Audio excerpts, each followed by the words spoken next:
La 34e édition de la Coupe d'Afrique des Nations Côte d'Ivoire 2023 a ouvert ses portes depuis le 13 janvier dernier. Elle cristallise l'actualité et déchaîne les passions.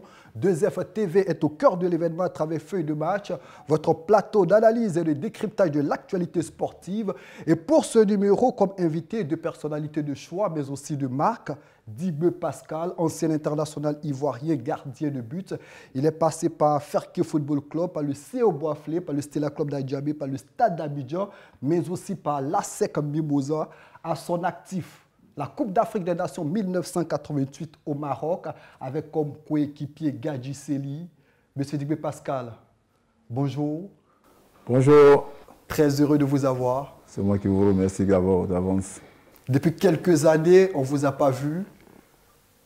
Oui, mais c'est vrai que quand on arrive en Afrique, je pense qu'on vient pour les vacances. Donc ça fait que ça nous prend plus de temps. Et qu'ici, en Côte d'Ivoire, bon, les gars, quand tu es ancien joueur ou ancien footballeur, bon, c'est bon quoi. Si tu n'as pas fait l'amitié avant de partir, tu peux arriver, tu peux faire 20 ans, tu pourras voir autre chose. Tu vois, donc ça fait que bon, on arrive, on s'occupe de nos activités, nos problèmes et puis on retourne. On aura l'occasion de revenir sur votre actualité, votre parcours notamment. Le temps pour nous de présenter Michael Kouakou, journaliste sportif. Il a à son actif plusieurs événements aussi bien en Côte d'Ivoire qu'à l'international. Michael Kouakou, bonjour. Bonjour Jean-Richard, bonjour à tous les téléspectateurs de 2F TV. Nous sommes très heureux. Le parfum douillet de la CAN se sent et nous sommes très heureux aujourd'hui d'être sur ce plateau-là. Monsieur, avec vous, nous parlerons notamment de la Coupe d'Afrique des Nations, de l'ouverture de la compétition, de la mobilisation, de l'organisation. On va aussi décrypter les différentes rencontres. On va parler du match de la Côte d'Ivoire, match d'ouverture face à la Guinée-Bissau. On va parler aussi des ténors qui ont du mal véritablement à s'exprimer dans cette compétition. Mais comme je l'ai dit d'entrée de jeu, on va revenir à Dibé Pascal sur son parcours, son histoire, sa trajectoire. Dibé Pascal, c'est le début avec Ferke Football Club. Oui, c'est le début avec Ferke Football Club, c'est le USCAN Ferke. Et nous sommes en quelle année? Entre 83, 82, 83, en tant que lycéen. Bon, ben, les gars, ils m'engagent parce que j'étais un peu bon par rapport au OASU. Et là, je commence et puis, bon, 2 ans après, le CO Boisflé vient me chercher. Et c'est lui, le maître Gossé. J'étais en vacances à Daloa. Votre conseiller juridique? Oui, mon conseiller juridique.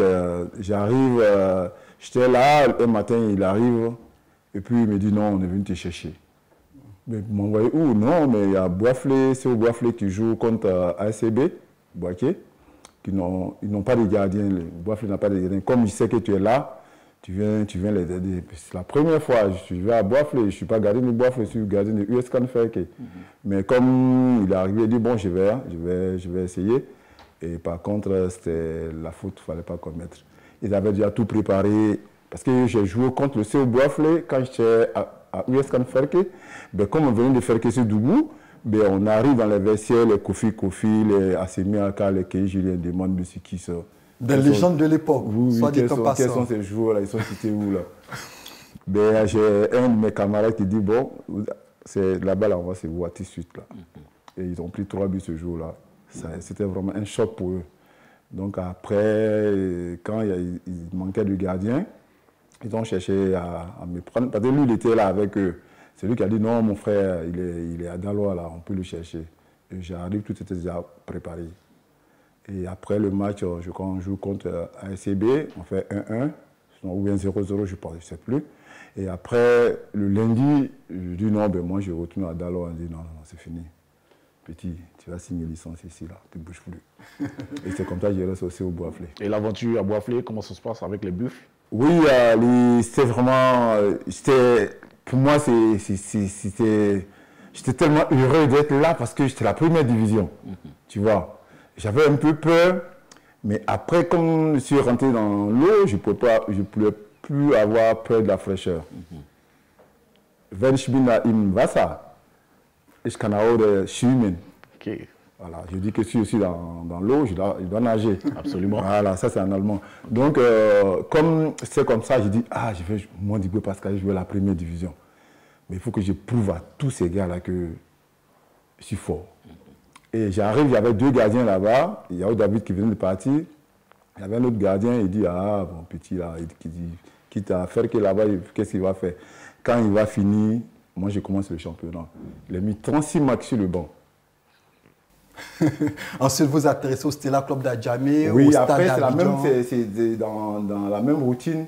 Et j'étais là vers 23h comme ça. Il y a un ami qui m'appelle, il s'appelle Gunther. Il a joué aussi au Bois-Fleur aussi. Il vient me voir et dit, il y a Diko Suleiman qui est là. Hein. J'ai dit, Diko Suleiman, c'est qui? Il dit, non, c'est, comment dirais-je, un dirigeant du Stella. Tout puissant dirigeant du Stella à l'époque. Voilà, et puis il a été président de, je crois, de handball, un truc comme ça, de la fédération. Et il vient et dit, non, petit, ramasse tes bagages. Parce qu'il fait nuit maintenant. Parce qu'il y avait Traoré. Traoré, c'était un puissant dirigeant. Donc la nuit, là, je prends mon sac. Il dit, mais mes trucs. Il dit, laisse ça là-bas. Viens. Je prends mon sac et puis on a l'hôtel président à Yamoussoukro. Je passe la nuit. Maintenant, je commence à grandir, je ne comprends rien. Parce que j'étais à Ferke, je suis quand même jeune élève, comment des petits collégiens et tout. Et je pars déjà et je suis à l'hôtel président. Et ça, avant, je voyais ça comme ça, et mes yeux, je ne pouvais pas rentrer. On arrive là-bas, je passe la nuit, le lendemain matin, j'étais au plateau. Je le mets du plateau comme mon mobile. Donc c'est comme ça que j'atterris au Stella. Mais quand j'arrive au Stella, 2 semaines après, Stella Junior partait à Marseille pour un tournoi de Marseille avec la Blair Traoré, les Sorojan, les quoi. Et c'est moi, on prend encore. Nyon Richard me prend, il dit non, ouais, petit, tu vas avec nous. Tu vas avec nous pour jouer le tournoi. Je quitte Ferke, même pas 1 an, 2e année, j'arrive à Boaf et Abidjan et je suis à Marseille. C'est l'étoile qui est en train de briller. Ah oui, mais à Marseille, on arrive là-bas, j'ai fait 1 semaine, je ne me suis pas lavé. Hein. Il faisait froid, c'était Pâques. Il faisait froid. Assez rapidement, ensuite c'est le Stade d'Abidjan. Et après la SEC Mimosa sous Philippe Trossier. Avec le Stella, je ne suis pas resté longtemps parce que j'arrive, bon, tous ceux que j'ai trouvés là-bas comme gardien de but, les Yobo Kwame, les Kona Kwame, quoi. C'était pas trop mon genre, quoi, parce qu'ils étaient trop âgés, tu vois, trop âgés. Et donc, chaque fois, c'est eux qui ont répété dans le championnat. Je dis, bon, ben, je suis parti voir Malolo, qui était le photographe de la SEC, Malolo Watanyi, paix à son nom. Je suis parti le voir, il dit, non, on va au stade. Les Thierry, les Ben Salah, les Sinan Bané, tu vas faire. Et c'est comme ça que je dépose mes bagages, mes valises au stade d'Abidjan. Et là encore, c'était encore dur, parce que j'étais 7e gardien. Wow. Il y avait Kouan Lucien, Diarra Siedo, et Kofi quoi la même là. Et puis il y avait encore, en tout cas j'étais 7e gardien. Et chaque fois que je vais à l'entraînement, l'entraîneur, je n'ai pas envie de dire son nom, il a dit, ah lui c'est un bluffeur. Un petit, ça il peut être mannequin, il n'a qu'à l'étudier, il est toujours en train de lire son nom là-bas, il n'a qu'à l'étudier, le ballon il ne peut pas jouer. Donc il m'a laissé pendant 1 an. La 2e année, il y avait, comment dirais-je, ils ont commencé le championnat jusqu'au match aller. Il y avait 6 gardiens qui ont joué, 5 gardiens qui ont joué, et chaque fois, les gars prenaient 2 buts, 1 but, 2 buts. Et ces 4 matins, on arrive à l'entraînement. Taïf François me dit, bon, hey, petit, dimanche, là, c'est toi qui joues contre Stella. J'ai dit, mais le gars, il ne veut pas mon bien. Hein. C'est la club d'Abidjan, au Félicia. Oui. Non, mais ça, le gars, il est dangereux pour moi. Ensuite, vous prouvez pour aller assez rapidement. Voilà, c'est bon, et vous atterrissez à la SEC Mimosa. Oui, après, non, au stade, je reste, je suis même capitaine du stade d'Abidjan pendant 4 ans, 5 ans. Et après, les gars, bon, quand on a changé de direction, bon, ceux qui sont venus, ils ont trouvé encore que j'étais trop arrogant, je faisais trop le malin, je ne respectais pas. Bon, ils m'ont trouvé des défauts. C'était vérifié ou pas? Pardon? C'était vérifié ou pas?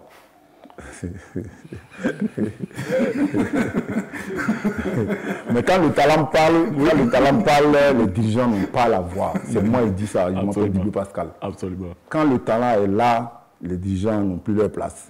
Donc, ils peuvent seulement demander les résultats. Ben, les résultats étaient là parce que je venais de finir la finale de la Coupe nationale. On a perdu contre l'Asie à Bangoro. Et après, bon, moi je sais que je suis fort, j'ai le talent. Donc, quand ils ont dit ça, ils ont dit, bon, ok, il n'y a pas de problème, on verra. 24 heures après, le journal saute comme ça, ouf, Didier Pascal à sec. Bon, les BT qui étaient aux alentours disent, ah, C'est à coup d'ASEC que toi, tu ne voulais même pas. Ici, bon, donc, c'est comme ça que j'arrive à la SEC. Bon, un an après, il fallait que je parte à cause de mes études, surtout. Parce que je trouvais que, bon, le football, il y avait trop de personnes qui rentraient dedans, qui parlaient beaucoup. Et donc, pour ne pas que, maintenant où je suis assis là, que j'ai des difficultés financières et que j'ai des difficultés sociales, donc je préfère aller en Europe. Et heureusement encore, et du stade, je suis parti en équipe nationale où je suis resté 3 ans, 4 ans avec les Guaminés, les Agoli-Golier, les Ruffin, les Amani Lignon Nagueux, les Lignon et tout, c'est la génération. Donc l'argent que, parce qu'on était payé à 300 000 francs CFA par Oufoué. Et là, nous sommes en quelle année? En 88, en fait 87 déjà, 86, 87 déjà était en national, 88, 89, 90. Une grosse révélation. Et voilà, donc après, bon, quand je gagne mon argent, comme je ne connaissais pas les boîtes de nuit, je ne connaissais pas la cigarette, je ne connaissais pas l'alcool, donc je gardais mon argent et puis bon, j'ai pensé à mon avenir. Donc j'ai gardé mon argent et après je prends mon argent et puis je vais en Europe où j'ai fait mes études. Je suis parti je suis descendu en Suède et en Suède encore et ils m'ont demandé mon billet aller-retour avec mon passeport pour faire le test. Si ça n'a pas marché, les 2 jours qui suivent, on me rappelle. Bon, heureusement, comme le talent ne se cache pas. Et puis aujourd'hui, vous vivez en Allemagne depuis de nombreuses années, vous y avez un centre de formation, vous travaillez dans une université et tout se passe bien à ce niveau. Oui, mais comme je le dis là, c'est l'avenir, il faut préparer. C'est l'avenir qu'on a préparé. Bon, ça a bien marché parce que en Europe, ce n'est pas les grandes études, du doctorat ou bien master 1, master 2. C'est pas trop, enfin c'est important pour tout le monde parce qu'il faut ensuite à le niveau aussi, tu peux avoir du boulot. Mais la formation professionnelle, la formation continue, ça peut être bien par rapport à tout. Et quand j'arrive, je devais faire ma licence en sport management et puis entraîneur. Bon, nous on appelle ça chef team, c'est-à-dire chef d'entraîneur. Je devais faire ça à l'université, enfin grande école, à Baden-Baden, à Sportschule. Bon, quand j'ai fini, ça marchait. Puis je commençais à chercher du boulot et là, je suis rentré à l'université de recherche, comme les polytechniques là, qu'on appelle Fraunhofer Institute. Ça travaille sur sûrement que des systèmes solaires et puis la nouvelle énergie. Avant de nous étendre sur votre reconversion, est-ce que vous pouvez nous rappeler vos faits d'âme au niveau de l'équipe nationale de Côte d'Ivoire? Pour fermer avec l'épisode avant d'aborder la Coupe d'Afrique des Nations. Vous dites? Allez-y. Vos faits d'âme en équipe nationale? Quels sont vos grands souvenirs? Qu'est-ce qui vous a marqué en équipe nationale? C'est la sélection elle-même. La sélection elle-même, c'est-à-dire quand tu as ton nom sur la liste et que le lundi à Télésport, qu'on dit les éléphants convoqués, ça fait battre le cœur. Mais bon, quand on cite ton nom après Agoli-Golier, Alain Guaminé, Diboué Pascal, c'est dit qu'on te met dans le cadre des grands gardiens africains déjà. Déjà, tous les pays africains, ils ont 3 gardiens, 4 gardiens. Si toi, dans ton pays, tu es parmi les 3, c'est dit que tu es parmi les grands gardiens africains déjà. C'est dit que ça te donne de la valeur déjà. L'ambiance elle-même, c'est quand on se croise à la mise au vert et qu'on doit voyager. Ben, on se taquine beaucoup, hein. Ça fait beaucoup. Guaminé et moi, on se moque. Guaminé et moi, on se moquait vraiment. Donc, ça fait que c'était la bonne ambiance, quoi. C'est vraiment très bon. C'est pourquoi quand je vois les jeunes gens aujourd'hui qui sont ensemble, tout, qui rigolent, qui chantent, qui dansent, ben, à nos temps, nous, on ne chantait pas. On ne dansait pas aussi. C'est Gagui Seli, celui qui faisait la fête. Parce que celui qui chantait, ceux qui avaient la belle voix pouvaient répondre, mais nous autres, on écoutait.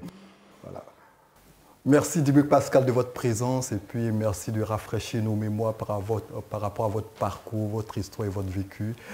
Avant de décrypter, d'analyser les différentes rencontres de la Coupe d'Afrique des Nations Côte d'Ivoire 2023, messieurs, nous marquons un arrêt pour une page publicitaire et nous revenons juste après. Vous avez une moto, un tricycle, un saloni, une voiture personnelle ou un taxi? Où que vous soyez en Côte d'Ivoire, rejoignez dès maintenant Cell Taxi et Moto en tant que partenaire VTC pour augmenter vos revenus jusqu'à 500 000 francs CFA par mois. Non seulement l'essentiel de la course payé par le passager est remis au chauffeur, mais il peut bénéficier d'un prêt pour réparer ou renouveler son engin. Beaucoup d'autres avantages sont prévus. Pour vous enrôler, rendez-vous dès maintenant à l'agence la plus proche de notre partenaire Celped Finance SA. Pour toute information, appelez le 07 57 36 50 90 ou le 27 22 41 55 85. Puis, téléchargez Celtaxi Moto et Celped Money. Si vous avez aimé cette vidéo, envoyez-la à tous vos proches s'il vous plaît. À présent, on va aborder la Coupe d'Afrique des Nations qui fait l'actualité. On va parler de l'organisation, d'entrée de jeu. Quel regard sur l'organisation? Vendredi dernier, déjà, avant même l'entame de cette 34e édition de cette CAN, on évoquait déjà l'organisation. On avait dit que les choses, tout se passait bien. Mais déjà, lorsqu'on a mis les pieds dans le plat, lorsqu'on a démarré véritablement cette compétition-là, il y a certaines choses qui ne marchent pas comme l'on le souhaitait, comme on l'aurait voulu. Là, au niveau des tickets, il y a une grosse polémique, beaucoup de controverses. Voilà, les stades ne sont pas pleins, même lors de la cérémonie d'ouverture, du match d'ouverture. C'était vraiment compliqué. On aurait voulu que le stade olympique Alassane Ouattara de Bipé soit plein à craquer. Mais on n'a pas véritablement eu cette joie-là, cette opportunité de voir ce stade plein. Également, au niveau du stade Félix Houphouët-Boigny et même de Charles Kounabani jusqu'à Bouaké, voilà, c'est le même constat. Et donc la polémique a enflé. Et aujourd'hui, je pense que les autorités sont en train de mettre les bouchées doubles pour pouvoir véritablement juguler cette situation. Sinon, je pense qu'au niveau du jeu, on dirait véritablement que les débats sont très enlevés. Toutes les grosses pointures qu'on avait annoncées ont du mal à démarrer. Cela veut véritablement dire que toutes les nations se sont véritablement préparées et que cette CAN sera quelque chose d'exceptionnel. D'entrée de jeu, votre regard, Digwe Pascal, sur l'organisation de cette 34e édition de la Coupe d'Afrique des Nations? Oui, pour bien commencer d'abord, je vais dire merci au président de la République, le docteur Alassane Ouattara, qui a mis vraiment tous les moyens, parce que là, pratiquement, il a mis la barre haute. Parce que quand tu vois les stades, quand tu vois les routes, quand tu vois les alentours des stades, il a mis les bouchées doubles. Mais bon, c'est l'organisation. C'est pas aussi facile, hein, l'organisation des humains ou bien des hommes. C'est pas aussi facile. C'est-à-dire, le président du COCAN peut mettre tout à la disposition, mais ceux qui vont gérer, souvent, il peut avoir des différences. Donc, moi, je pense que on va essayer de gérer légèrement et puis avancer. Au fur et à mesure qu'on va avancer, je pense que ça devait se décaisser. Parce que en ville, je vois, ou bien sur les radios, les télévisions, je vois aussi un problème des tickets, ceux qui n'ont pas de tickets et tout. Que bon, les tickets sortent, après on les retrouve dehors, les gars avec les revendeurs notamment. Avec les revendeurs, tout. Normalement, dans une organisation, ce n'était pas comme ça. C'est pas comme ça, mais ce sont les humains. On peut pas en vouloir à personne. Donc, je pense que l'organisation, ils ont mis le paquet. C'est le lieu de saluer le gouvernement qui a décidé de prendre à bras le corps cette problématique pour résoudre, comme vous l'avez dit, cette problématique des tickets. Avec la sortie d'hier du Premier ministre, M. Robert Begré-Mambé, qui a dit que dans 48 heures, on aurait des décisions qui seront prises et que tout allait changer. Alors, on croit à la volonté du gouvernement ivoirien de vouloir juguler, de vouloir mettre fin à ces situations-là afin de permettre à ce que cette CAN soit vraiment rayonnante, cette CAN soit vraiment réussie avec des stades pleins à craquer. Messieurs, on va regarder à l'équipe nationale de Côte d'Ivoire. Les éléphants en ouverture étaient face à la Guinée-Bissau. Score final 2-0. Fait d'âme avec Seko Fofana et Crasso qui ont été les buteurs des Ivoiriens. Votre regard sur cette rencontre, Digwe Pascal, vous qui avez joué avec les éléphants de Côte d'Ivoire? Non, ça fait plaisir hein, quand on voit les buts. Parce qu'à la CAN, les buts, c'est de l'or. Donc, à la 4e minute, quand j'ai vu Seko frapper une balle qui n'a pas laissé la chance, comment dirais-je, au gardien, comment dirais-je, Bissau-Guinéen, le plaisir était pour moi parce que les buts, ça compte dans la CAN. Moi, je pense qu'il y a eu beaucoup de critiques et tout, mais les jeunes gens font leur travail. Eux, ils sont dans leur travail. Nous sommes les supporters, nous sommes les dirigeants. Et ce n'est pas nous qui allons jouer à leur place. Ce qu'on peut faire, c'est de les soutenir de les supporter, de donner des conseils pour que la cohésion arrive. C'est vrai que l'automatisme n'est pas encore bien, parce que de la défense à l'attaque, il y a trop de touches, il y a trop de passes. Bon, comme moi je suis allemand, chez nous, il y a 2 passes et puis troisième passe, c'est l'adversaire qui commence à bouger. C'est pourquoi l'Allemagne, il ne faut pas leur mettre un but dès les premières minutes là. Là, ce n'est pas bon pour toi. Peut-être tu peux gagner, mais le deuxième match, tu ne vas pas le gagner. Parce qu'ils vont te travailler au code jusqu'à la fin. Donc les jeunes gens, je pense que l'équipe est bonne. Maintenant, il faut commencer à travailler l'automatisme. Comme c'est le premier match aussi, tout le monde a peur. Nous sommes les organisateurs. On pourrait perdre ce match-là. Après, quand on perd le match-là, les enfants, ils ont toute la charge de la Côte d'Ivoire, de l'Afrique. Et donc, peut-être que par méfiance, ils ont essayé de chercher les occasions justes. Et on a mis 2 buts. Le deuxième match, ça ne va pas être la même chose comme le premier match. On aura l'occasion de revenir sur ce deuxième match face au Nigeria, mais déjà, Michael Kwaku, votre lecture de cette première sortie des éléphants? Alors, pour cette sortie inaugurale, je dirais que je n'ai pas totalement été satisfait. Je n'ai pas été totalement satisfait. Il y a 3 syntagmes qui pourraient résumer cette confrontation face à la Guinée-Bissau. Je dirais le premier, c'est essentiel, le deuxième, c'est satisfaction, et le troisième syntagme que je vais convoquer ici, c'est imperfection. Essentiel parce que nous avons réussi à avoir la victoire, une victoire inaugurale qui nous permet de nous propulser dans cette compétition-là sur le prochain match avec beaucoup de confiance. Satisfaction parce qu'on a eu des zones qui nous ont souri. Et puis imperfection parce qu'on a également eu des zones qui ne nous ont pas satisfaits, des zones qui n'ont pas souri véritablement. On a péché dans plusieurs aspects, dans plusieurs compartiments de notre jeu. Et cela, il va falloir qu'on les corrige. Donc c'est en cela que je dis que je ne suis pas totalement satisfait, mais je dis qu'il y a du travail, il y a des chantiers qui nous permettront d'avoir une équipe ivoirienne qui sera encore plus brillante les prochaines fois. Sinon, on a eu une équipe à 2 visages. Après le premier but, on pourrait enchaîner avec un second but qui nous aurait mis à l'abri de toute autre surprise, mais on a préféré se faire peur. Et là, je pense que l'entraîneur a pris bonne note. Et pour la prochaine confrontation qui sera face à un gros calibre, je pense qu'il va falloir qu'on fasse preuve de beaucoup de concentration, beaucoup de détermination et qu'on travaille également. Monsieur Dibé Pascal, pour vous, les tops et les flops de cette rencontre, d'abord les tops. Donc les tops, c'est d'abord c'est aller chercher la victoire. Parce que c'est pas facile hein, quand tu n'es pas dans l'équipe. Mais est-ce qu'il y a des joueurs notamment qui vous ont marqué, qui sont démarqués? Bon, ce que j'ai vu, il y a aussi Seko qui n'est pas mal Sangaré. Et puis le gardien, bon, Fofana, il n'est pas mal. Mais pour le moment, pour le premier match, comme je le dis là, on peut pas juger l'équipe. Est-ce qu'il y a des insatisfactions lorsque vous regardez les différents bastions en défense, en milieu de terrain comme en attaque? Est-ce qu'il y a un compartiment qui véritablement vous a marqué dans cette rencontre? Oui, c'est le milieu de terrain. Le milieu de terrain. Kessié, Seko et Sangaré. Oui, Seko, Sangaré, ça va. Et comme on a encore deux Max Gradel et Allaire, et puis Adingra qui sont encore, qui ont la pause, qui sont un peu blessés, je pense que on aura satisfaction.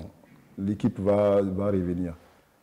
C'est pourquoi je disais maintenant que l'équipe qui a joué, souvent ça peut être une équipe qu'on envoie à l'abattoir.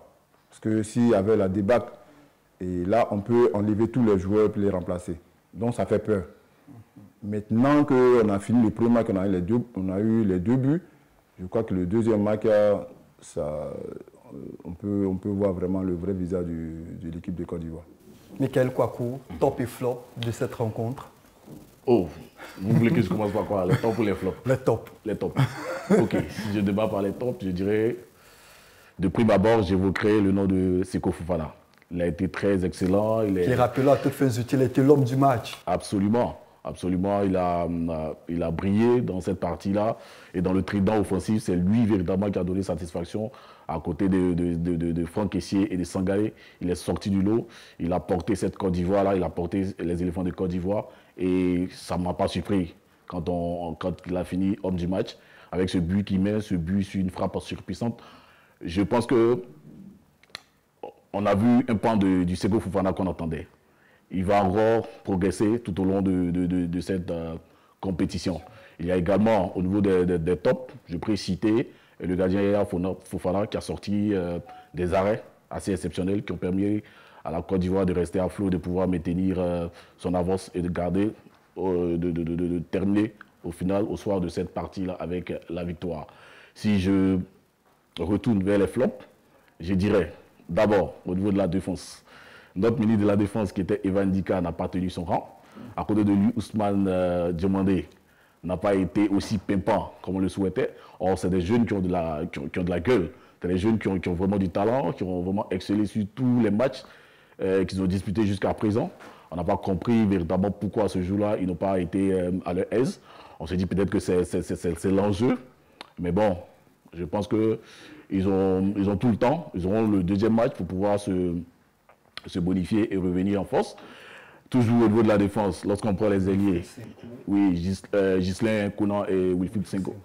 Oui, Ghislain Conan, d'abord, sur le basique, le premier volet du travail d'un défenseur, c'est de pouvoir bien défendre, mais il n'a pas été à son aise également. Senghor, Wilfried, là non plus. Vous avez vu qu'il était émoussé, à la mi-temps même, il a dû sortir. Au niveau du deuxième volet des ailiers, des latéraux, ils n'ont pas pu apporter le surnombre qu'on attendait au niveau de l'attaque. Les centres, ces ballons liftés que les attaquants attendaient ne sont pas arrivés. Là, vraiment, vous voyez que c'est des flops, c'est des choses qui n'ont pas pu véritablement aider notre équipe. Maintenant, si on revient dans le secteur médian, je le disais tout à l'heure, Franck Kessié et Sangaré n'ont pas donné le meilleur d'eux-mêmes. Ils n'ont pas été aussi excellents, ils n'ont pas été des personnes assez rayonnantes dans ce milieu de terrain. Or, on connaît leur potentiel, on sait ce que Sangaré a fait pour cette équipe nationale de Côte d'Ivoire, on connaît le volume, on connaît le potentiel de Franck Kessié. Voilà. Et là, si on termine avec le bastion offensif, on dira qu'il n'a pas eu de percussion. Nos deux ailiers, c'est-à-dire Jonathan Bamba et Boga Jérémy qui a été très excellent face aux Seychelles. Là, on n'a pas compris. On dirait que c'est leur premier cas, lui et Jonathan Bamba.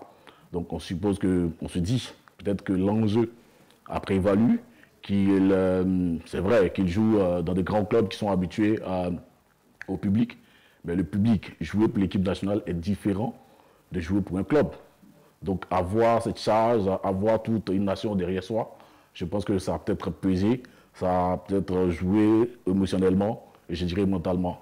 Mais au niveau des tops, je pourrais pas, je dirais au niveau des flops, je ne pourrais pas mettre Jean-Philippe Crasso dans la mesure où remplacer Sébastien Haller n'est pas une chose aisée. S'il a réussi à le faire, il faut le saluer. Un but. Il a réussi à inscrire un but. C'est quelque chose d'exceptionnel. Donc il ne faut pas le brûler. C'est quelqu'un qui a sa première carte également. Donc il faut véritablement soutenir tous ces jeunes-là. Lorsqu'on les met dans les flops ou les tops, ce n'est pas parce qu'on est contre quelqu'un ou pas, mais il faut qu'on les soutienne, qu'on dise réellement ce qui est pour leur permettre d'avancer, pour leur permettre de donner le meilleur d'eux-mêmes à la prochaine sortie des éléphants. Dans l'ensemble, je pense que ça a été bon, ça a été moyen, mais on aura l'occasion au prochain match sûrement de nous bonifier et de donner le meilleur de nous-mêmes. Au regard de vos analyses, projetons-nous assez rapidement sur la prochaine rencontre Côte d'Ivoire-Nigeria. On aura fait un autre calibre. C'est vrai que le Nigeria a eu de la peine face à cette équipe équato-guinéenne. Score final, un but partout. Comment prévoyez-vous cette rencontre Côte d'Ivoire-Nigeria? Non, mais bon, moi, je pense que c'est la deuxième rencontre. Nous, on va jouer un peu à l'aise, simple, parce qu'on a déjà une victoire. Ils vont courir derrière les buts. Et en ce moment-là, s'ils courent derrière les buts, je pense qu'ils vont faire l'ouverture derrière et que nous, on peut attaquer. Et donc, nous, on sera encore plus à l'aise que le Nigeria parce qu'ils ne vont pas vouloir perdre le match.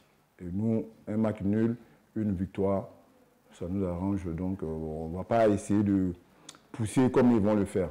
Mais bon, on va aussi les attaquer et puis voir comment ça va se passer. Je pense que l'équipe qui va commencer contre le Nigeria, ce sera une équipe qui sera vraiment à l'aise.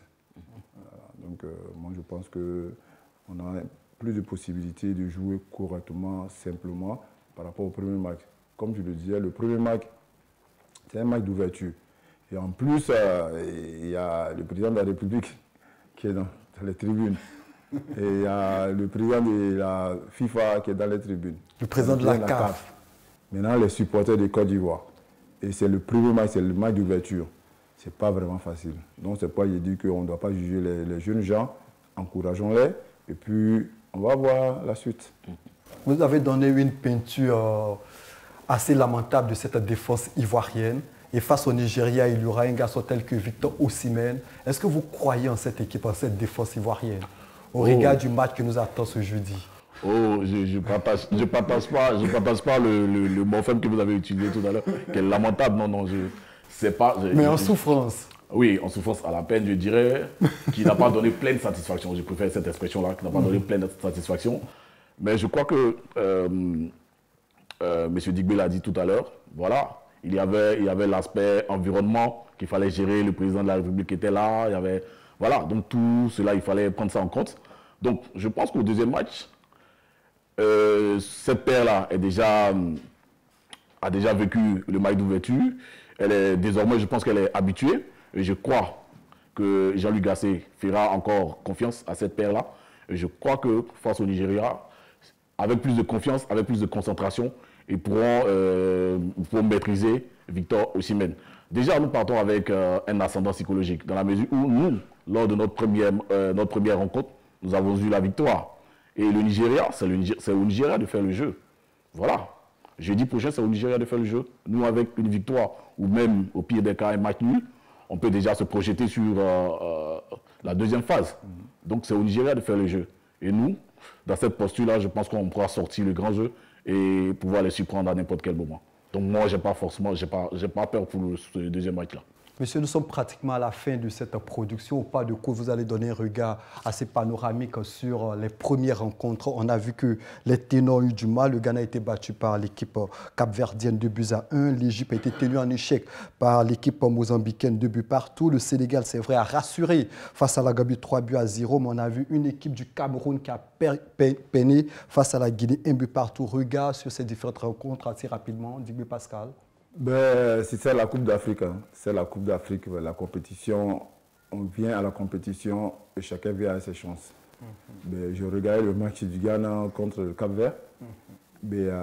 C'est comme ça les grandes compétitions. Les requins bleus qui ont surpris. Oui, en plus, tu sais, le football moderne maintenant, et chaque pays met les moyens à la disposition des jeunes gens qui construisent des installations.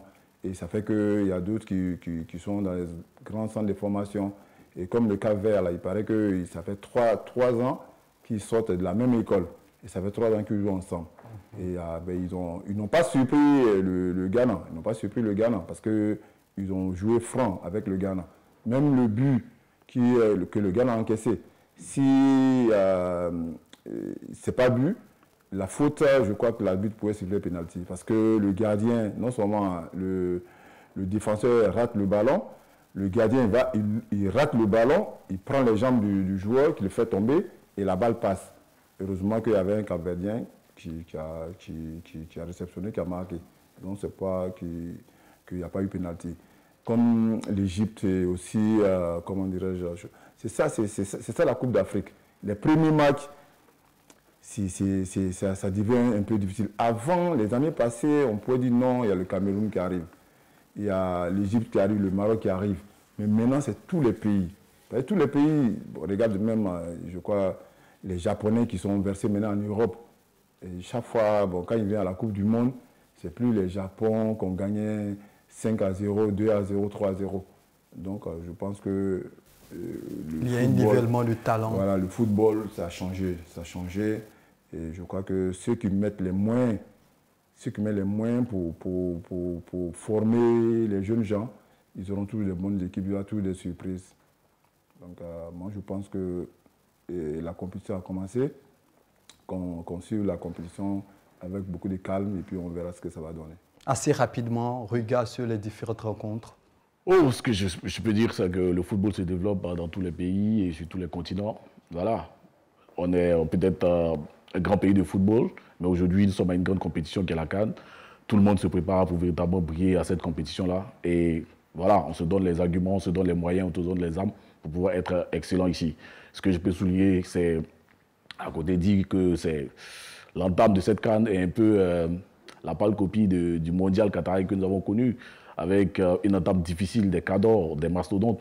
Voilà, on a vu la chute inaugurale de l'Argentine face à l'Arabie Saoudite. Et aujourd'hui, c'est le Ghana qui peine le Brésil de l'Afrique, qui tombe face au Cap-Verdien, au requin bleu. C'est quelque chose d'exceptionnel. C'est la première sensation de cette CAN. Je crois qu'il y aura encore d'autres sensations. Le Sénégal a confirmé, mais il y a d'autres grands. L'Égypte qui a souffert face au Mozambique. C'est vous dire que cette CAN sera très enlevée et ce sera de bonne guerre, ce sera de bon augure. Tout sera participera à donner un éclat assez particulier à cette CAN, la plus belle et la CAN la mieux organisée. Excusez-moi, voilà, la CAN de l'hospitalité, la CAN jamais organisée, la plus belle jamais organisée en Afrique. Monsieur, nous sommes au thème de cette rencontre. Merci de votre présence. Avant de terminer, on va s'amuser au jeu des pronostics. Digby Pascal, Côte d'Ivoire, Nigeria. Score final. Je pense qu'on peut quand même faire 2-0. 2-0. Oui. Michael Kouakou. Bon, Yaya Fofana aimerait bien continuer sur cette vague de cage inviolée, mais je pense qu'on peut se retrouver à 1-2-1, facilement 1-2-1, pour la Côte d'Ivoire. Merci messieurs, merci de nous avoir suivis. Rappelons que nous étions en compagnie de Digby Pascal, ex-international ivoirien qui a disputé la Coupe d'Afrique des Nations 1988 au Maroc. Il est passé par l'équipe de Ferké, le CO Boisflé, le Stella Club d'Adjamé, le Stade d'Abidjan et l'ASEC Mimosa sous les Philippe Troussier. Merci monsieur Digby Pascal, merci de votre présence. C'est moi qui vous remercie. Et Michael Kouakou, journaliste, consultant sportif à Sport Ivoire. Merci également. Merci Jean-Richard, merci à 2FTV, merci à la promotion 2007-2008 de l'Université de Bouaké qui nous suit. Big up à vous et continuez de nous suivre. Merci messieurs, on a pris beaucoup de plaisir à vous présenter ce numéro de Feuille de match. On se retrouve très bientôt pour décrypter la rencontre Côte d'Ivoire-Nigeria. D'ici là, restez 2FTV.